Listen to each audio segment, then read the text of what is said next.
Sup mga gar, for today's video mga gar, no? Day 5 na tayo mga gar, no? So yon, nai-stress ako mga gar at sumasakit ang ulo ko, no?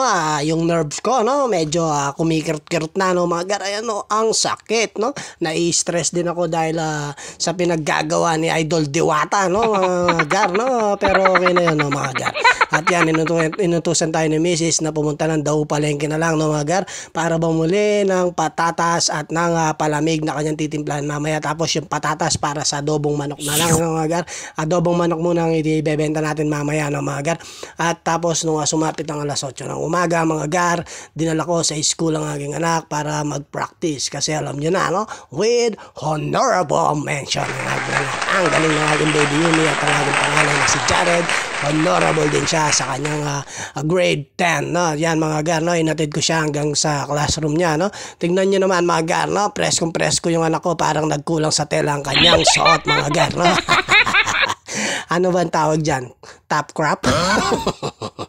Ayan, pinapasok ko na sa kanyang classroom, no? At sabi ko sa anak ko, kung hindi mo kilala, huwag kang sasama. Lagi kong paalala sa'yo at memorize naman ang number ko ng anak ko, no? Alam niya yung cellphone number ko.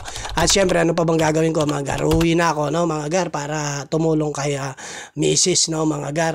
At yan, nung sumapit naman ang alas 10 ng umaga, mga gar, no, bumalik ako sa school ng aking anak para sunduin na siya, no, mga gar, kasi mainit na, no?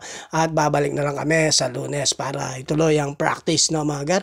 Tingnan nyo naman, gar, no, ang init tapos uulan. Ano bang klaseng klima yan, no? Tapos nung sumapit yung hapon, no, mga gar, ayan, no, pumunta na kami sa bahay matanda at sinama ko itong batang makulit, no? Si Margo, ang aking pamangkin, no? At ang aking baby Yumi at ang aking pamangkin, si Boy Boy, ang aking kumaring maganda yun, no? Yung kapatid si Nika, ang ganda ng aking kumare, no? Pang Miss You, pang Miss Universe, no? Mga gar, ang ganda niya. Tingnan nyo naman, ang kinis. No? Ganyan ang kaganda ng aking kumare, no? Na pinagmamalaki ko. Tapos si binaling muli kay Margo siya, nagigitara siya, no? Babap, sabi niya. Tapos nung naset na namin, yan, no, mga ganyan yung palamig na sinasabi ko, nakalagay sa Orocan. Tapos pinagluluto ng burger, ay ng Paris niya, kasi hindi masisindihan yon kung wala yon, yung kulesol na yon, hindi masisindihan yon.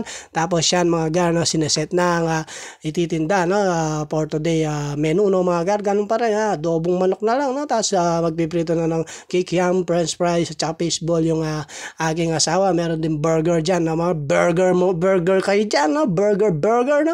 Tapos nung wala pang bumibili mga gar, yan, namitas kami ng mangga na napakatamis mga gar, malutong, ang sarap niyan mga gar, no? Tingnan nyo naman yung bunga dyan, nakikita nyo ba?